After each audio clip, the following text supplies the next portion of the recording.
breakout sessions. There's some very active discussion and learning going on. It's my pleasure to introduce our speaker for this session, Dr. Rabia Tapan, who's a consultant gastroenterologist working in London. She's got a specialist interest in neurogastroenterology and has quite a lot of experience in terms of talking about the lifestyle impact of neurogastroenterology disorder. So I'm delighted to welcome Rabia to the floor. Thank you.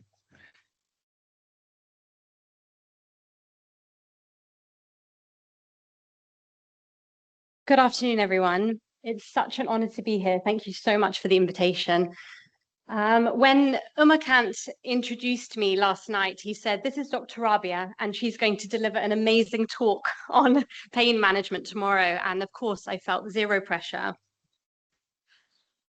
But it got me thinking, what would an amazing outcome be for this talk over the next 30 minutes? And for me, an amazing outcome is that everyone in this room in 6 weeks or in 6 months or even 6 years from now remembered a single thing that they could take away that they could apply to their clinical practice. So that's the task I have with me over the next 30 minutes and your undivided attention. When it comes to pain, there are two mantras that I hold really close to my heart. And the first is that pain is a private and subjective experience. What's pain to me is not necessarily what is pain to you. We use the VAS score of 0 to 10 when we ask a patient, how severe is your pain? But a score of 8 could be a score of 3 to somebody else. The other is that chronic pain is felt in the nervous system. It's a sensory signal that is shiftable. It's a signal that is distractible. So if you bump your toe and I ask you to put your left hand into ice, the sensation of the pain on the edge of your toe is going to shift. The backbone of my talk is a triad. I'm going to speak through psychoeducation around pain, followed by the pharmacological options, and lastly, the non-pharmacological options. And why am I doing this? Well, if we look at the BSG algorithm from 2021 for irritable bowel syndrome, IBS is the most common disorder of gut-brain interaction, the definition of which we'll come on to in a moment, but 1 in 10 people in this room suffer from IBS. So when it comes to this algorithm, if you look, the first step of the algorithm is, in fact, good communication. It's about being able to have the confidence in the language you use to explain to the patient in front of you what they are suffering from.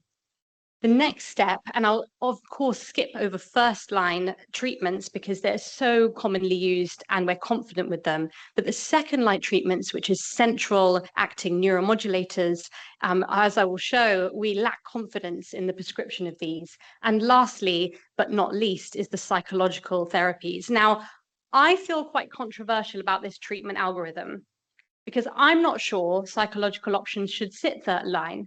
But the reason they do is because you have to choose the right patient for the right therapy. And we'll come on to towards the end of the talk. So I have 3 aims for today. The first is for you to acknowledge, but also master psychoeducation as the first step in your approach to patients with DGBIs. The second is to increase confidence, particularly amongst the gastroenterologists in the room, around the prescription of gut-brain neuromodulators. And the third is to be able to direct the right patients towards evidence-based practices in CBT and hypnotherapy. It's at this point I'll invite you to take photographs of the slides because, again, I want you to remember this and use it in your clinical practice as the weeks go by. First, nomenclature. It's really important that we know that the Rome 4 Foundation that defines disorders of gut-brain interaction rebranded functional GI issues in their guidelines of 2016. So the correct terminology is disorders of gut-brain interaction. Rather than semantics or salesmanship, it's really important that you use the term DGBIs for 2 reasons. 1, the term functional is associated with stigma and a sense of illegitimate suffering.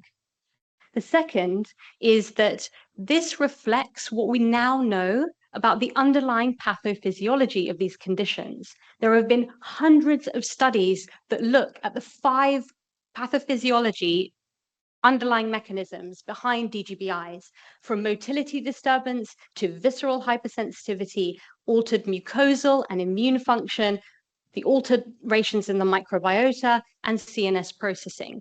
Hundreds of studies pertain to the legitimacy of DGBIs as a physical condition that our patients are going through.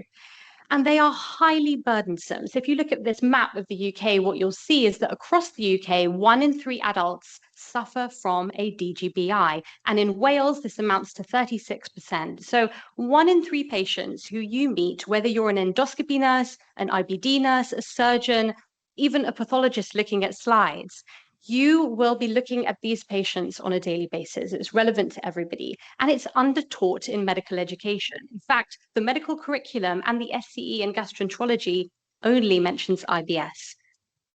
So why is it that we are so reluctant and find it so challenging to look after these patients? Well, there's also been so much study looking into this. And we find these patients really challenging. They're complex. They've gone through really difficult patient journeys at the point that they're sitting in front of you. And at that point, the patient relationship with you as the clinician is already changed. And so there's frustration. We feel drained by the number of complaints that they have. We find it not really professionally satisfying compared to prescribing a biologic in IBD that has a clear algorithm and pathway. And it's shown that it leads to burnout among clinicians. I think one of the really interesting things is, when we talk about whether is it the patient that's the problem, or is it the fact that as a clinician, we don't really understand what they're going through? And is it our responsibility to arm ourselves with the knowledge of understanding what is actually going on here in order to empower the patient to self-manage in the community? And I think there's this idea that I return to around illegitimate suffering, that irritable bowel syndrome is seen as a diagnosis of just IBS, and it's something that you suffer from because you don't have a sinister pathology that is going to shorten your life. And unfortunately, these ideas are really prevalent among clinicians. And if there's anything you take away from the talk, it's the content of this slide, because René Descartes, a famous mathematician and philosopher from the 15th century, is famous for having embedded in allopathic medicine the idea that our bodies and our minds are separate. And so as clinicians, we practice this way. We say mental health and physical health are separate. There's organic and there's functional, and there's legitimate and there's illegitimate suffering. And the idea is that communication around these areas is a therapeutic intervention.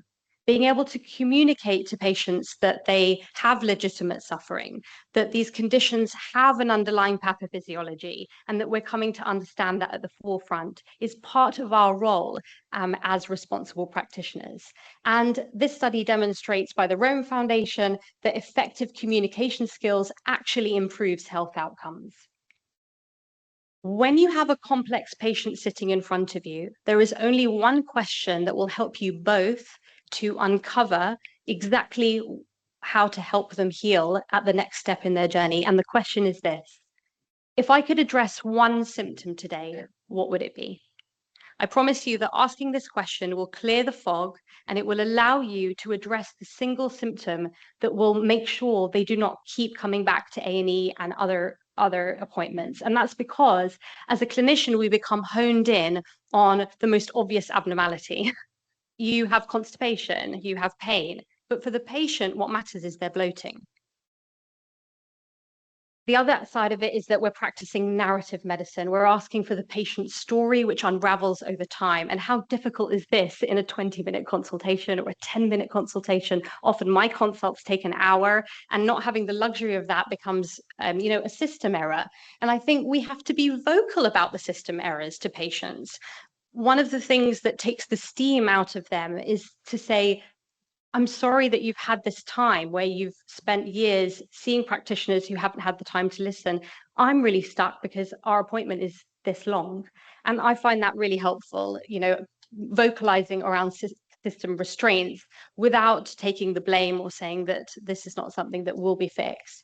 And the other idea, speaking about AI a lot this morning, is the role of telemedicine, because we don't have access to the therapies that we need, even dietitian and psychological support. But telemedicine is changing. And so patients have access on the end of their smartphones, and we'll come back to that shortly. So I'm here to impart some knowledge on how I communicate as a neurogastroenterologist, the basics, really well. You won't be able to read this very closely, but I'm going to talk you through it. So this is one way to describe to a patient what is going on when they have, let's say, IBS, okay?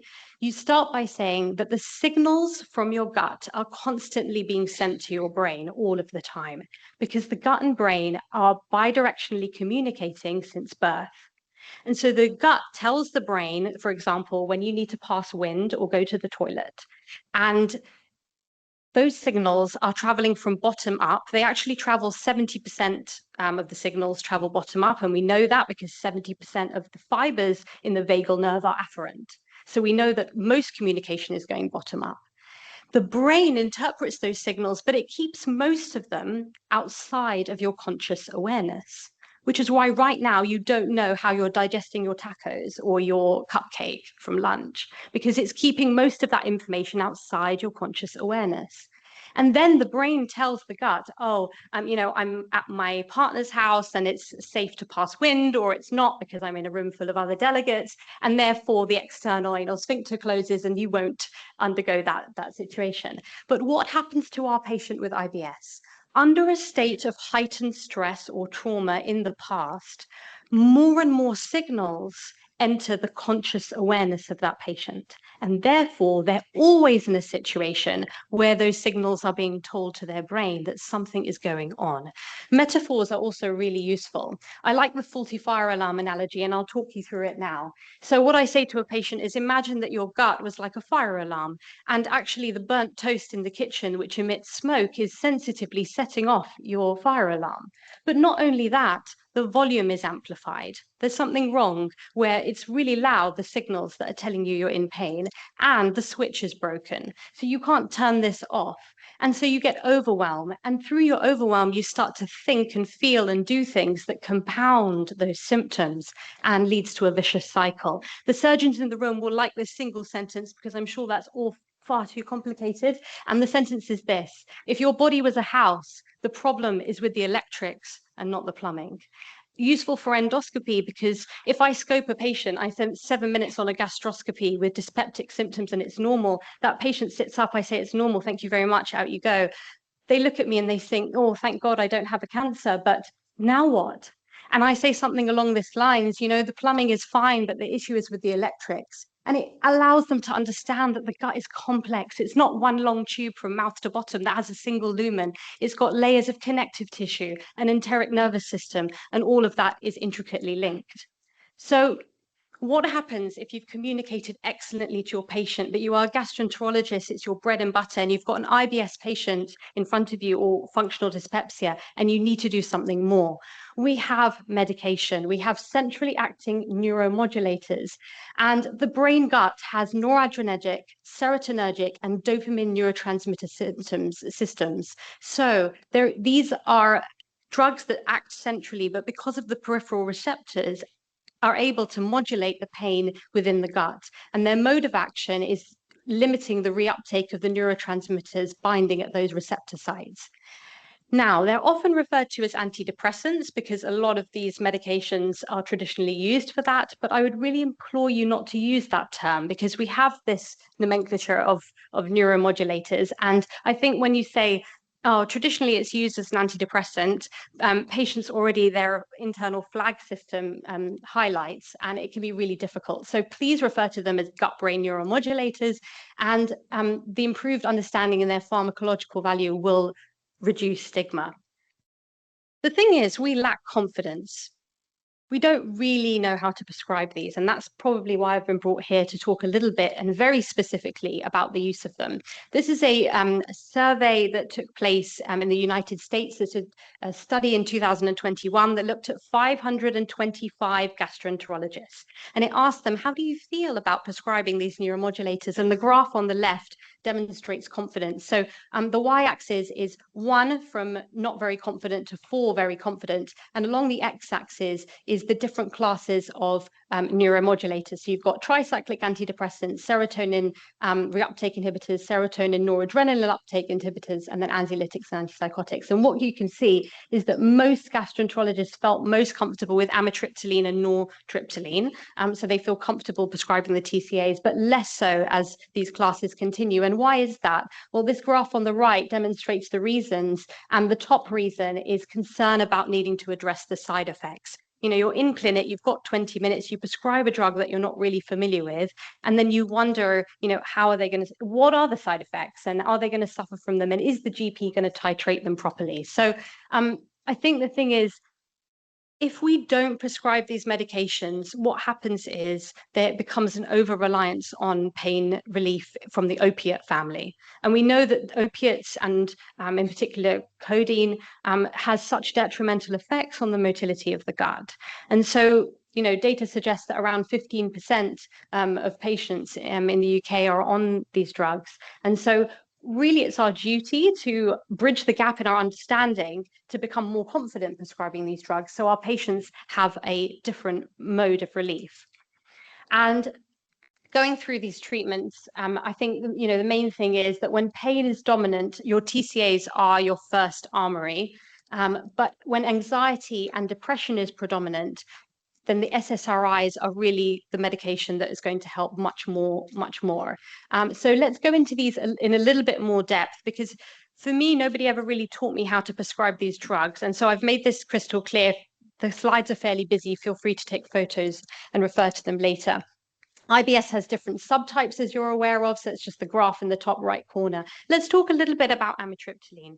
Now, traditionally, amitriptyline was used for diarrhea-predominant IBS, and that's because it has constipation side effects. But an amazing study done by Alex Ford's group, published in The Lancet in 2023, called the Atlantis study, says that there's no subgroup differences between prescribing low-dose amitriptyline in IBS-C versus IBS-M versus IBS-D. So I'm here to clarify that you can feel free to use amitriptyline across the board, and it works just as well. How are you going to use it? You're going to start at 10 milligrams as a starting dose, and then you're going to increase every week over 3 weeks to 30 milligrams. It's demonstrated that 30 milligrams is what's tolerated best, even though 50 milligrams in the literature is cited. So you're going to start at 10, you'll titrate to 30 over 3 weeks, and you'll explain to the patient there are some side effects: sedation, constipation, feeling tired. So ask them to take it last thing at night. However, those side effects should go within the first week or so. When are you going to use nortriptyline? You're going to use nortriptyline instead of amitriptyline when your patient is older or if they're under 18, because it has less sedating effects. So it's less likely to lead to orthostatic intolerance in the elderly, and it's also less constipating. So let's say you start amitriptyline and they find they are constipated, you can switch to nortriptyline.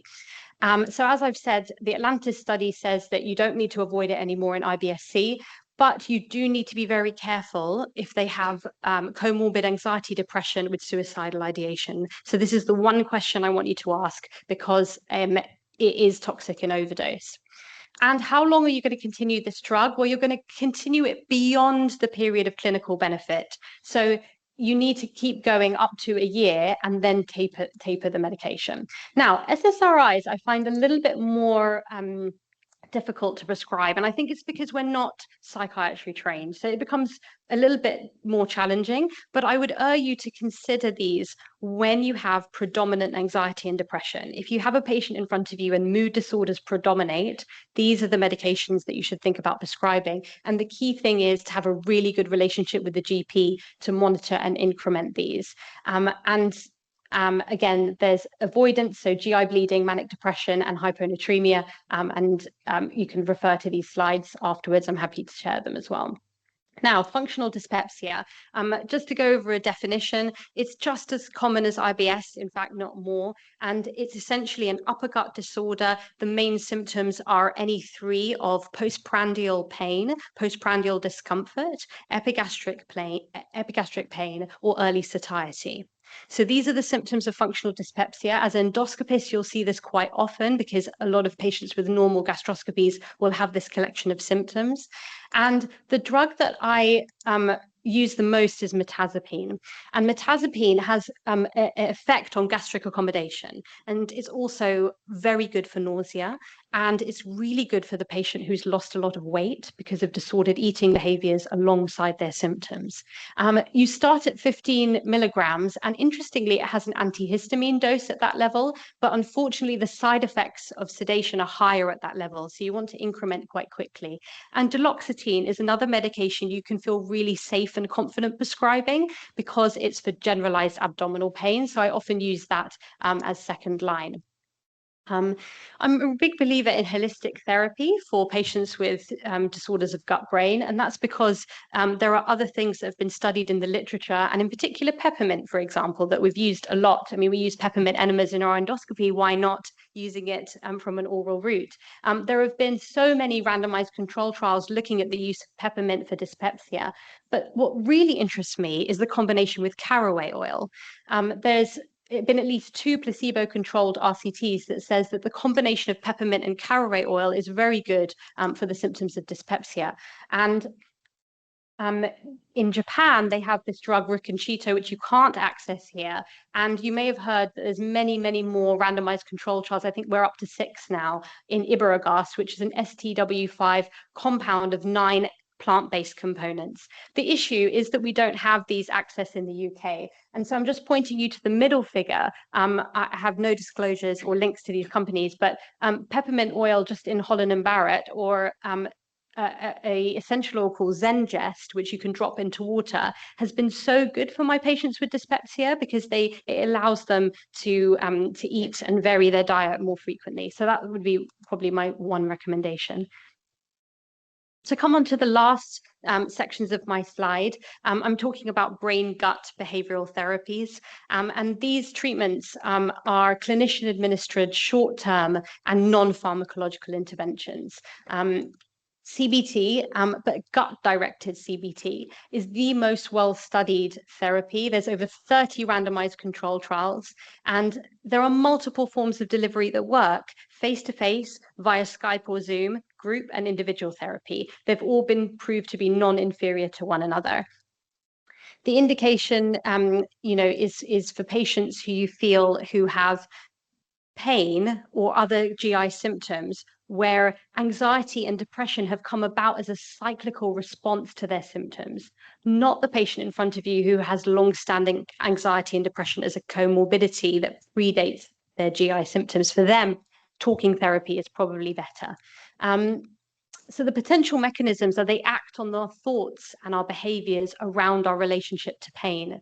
Gut-directed hypnotherapy is also extremely well tested. There's more than 10 randomized control trials, and multiple forms of delivery have also proved non-inferior.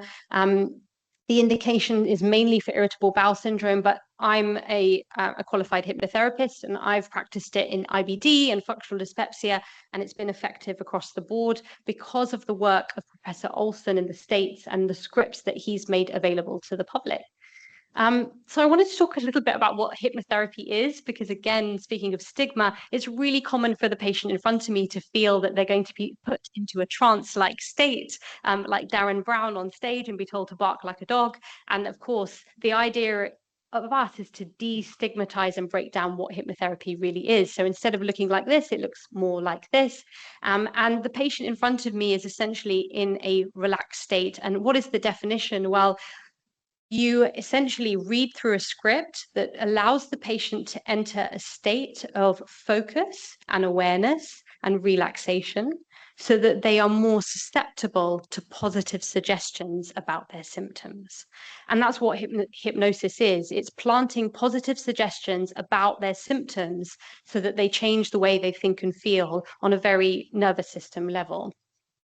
I trained with the grandfather of hypnotherapy, so Professor Warwell in Manchester, and he said to me, Rabia, I really wish I had rebranded hypnotherapy as imagination therapy, because our children know how to use this part of their brain. They know how to imagine and take their brain into new narratives.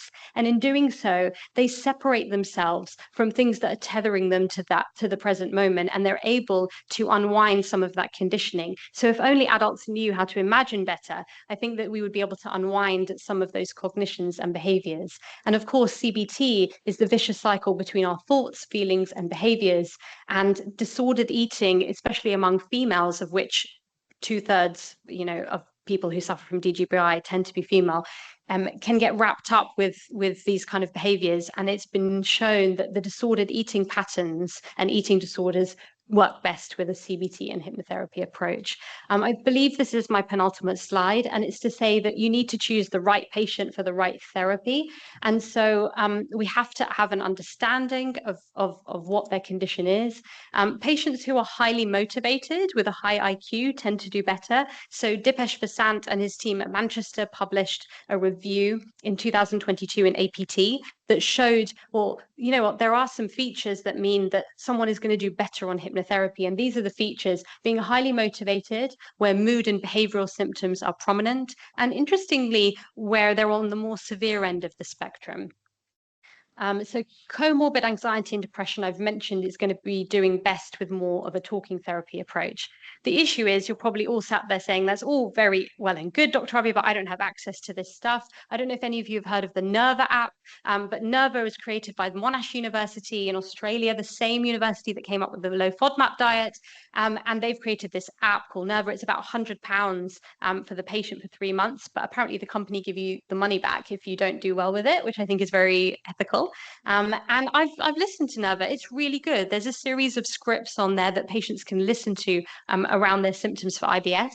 And My IBD Care is, there's a 30% overlap in patients who have IBD in remission, who have IBS type symptoms. So if you're an IBD practitioner or an IBD nurse, it's really important that you know about My IBD Care, because there's a lot of resources on there. And I see patients in Wales remotely. So if you wanted someone to have one-to-one therapy, you could always send them my way. So to summarize, we've talked about the importance of communication and psychoeducation and using one of those analogies in order to describe to your patient. And believe it or not, that's often enough. We've talked a little bit about gut-brain neuromodulators, and I put up some busy slides, but if you took photographs, there's the dosing, there's how you increment, and there's how you explain the side effects. And then lastly, we've touched on the utility of psychological therapies, but directing the right patient to them, the use of telemedicine, and also the use of crossing over with inflammatory bowel and figuring out what resources are available to that patient group. I'll end with this quote by Hippocrates: it's far more important to know what sort of person has a disease than to know what sort of disease a person has. Thank you for listening.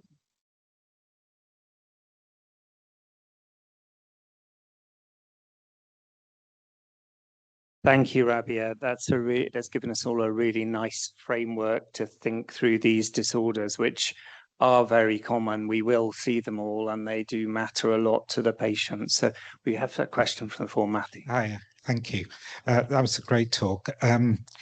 Two things. One, I've always told people brain turmoil causes gut turmoil, to try and help them understand.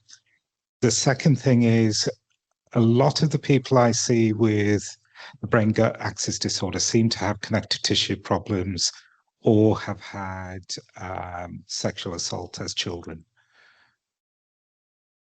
Any comments? Yes, sure. So there's 3 parts to that. I think so. The first thing, brain turmoil leads to gut turmoil. Love to know how your patients receive that kind of language. I think language is really important. I think in one sense, it would be interesting to know if your patient felt you were saying it's in your head, and therefore, or if they actually feel quite validated by that language and they understand that there's a connection. I love the use of the term brain rather than mind, because the idea is that, we have the enteric nervous system a lot, the gut is known as our second brain. So lots of these nerves are existing and channeling information. And so for them to feel validated that they have a physical problem with the electrics of their body and the microbiome is exactly where we're going. So if that analogy works for you, please continue to use it. And the only thing I would add is to say that it works both ways. So brain gut turmoil leads to gut turmoil, but so does the other way around. And I think people would feel validated. The second thing you mentioned is the association association with connective tissue disorders. There are many extraintestinal manifestations of these conditions, joint pains similar to IBD, so joint pains, headaches, chronic fatigue syndrome, chronic fatigue. And I think when it comes to connective tissue disorders, there's been links, of course, with hypermobile EDS. I did my PhD with Qasim Aziz, who's famous for that. We've not found any underlying pathophysiological links between connective tissue and functional GI problems. So there's nothing on a pathophysiological level that the evidence base has shown that links the two. But again, I think it's an association that is very well validated in the literature, that it's 2 times more common if you have a connective tissue disorder to suffer from a DGBI. My practice, I treat it the same way.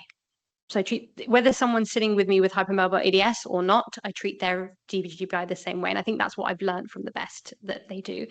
The third thing you mentioned was early childhood trauma or abuse. Going back to the idea of narrative medicine, I think if you go back and ask how these symptoms started and you go back far enough, you will often find a strong association with early childhood events.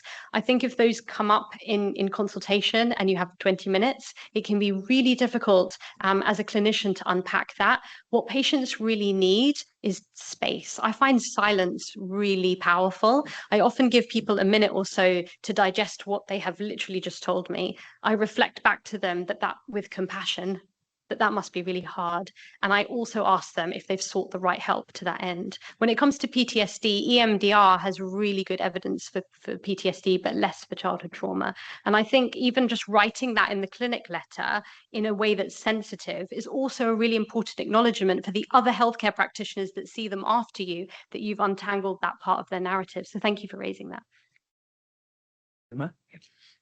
Thank you. That was brilliant. Sort of a lot of routine gastroenterologists who are not neurogastroenterologists really struggling with higher frequency that we see patient with EDS now in our clinic and the feeding issues that go along with that. I don't know how sort of wage or organization can support the gastroenterologists who are working in DGHEs, because I've seen many patients and they take up so much of individual time. Thank you. Yeah, so thank you, Amakan. I think there's 2 aspects. How can the society support it? But what does the general gastroenterologist do when they're faced with a really complex patient?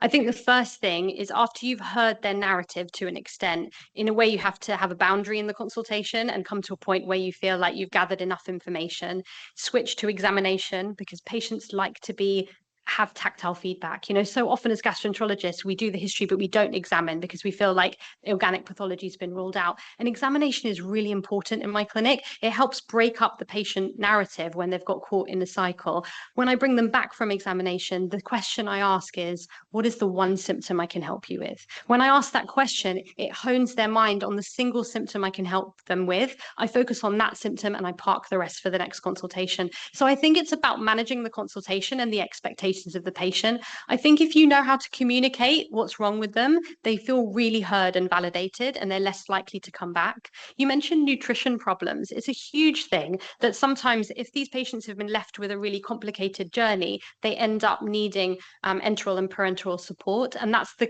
timeline we're trying to avoid. Sometimes that can be necessary, particularly if there's, according to BAPN guidelines, weight loss, 10% of their body weight. Or so if there are markers, then I think that we need to address those with nutrition support. I think it's unavoidable. But from a societal point of view, I think it's really about supporting gastroenterologists with the right resources.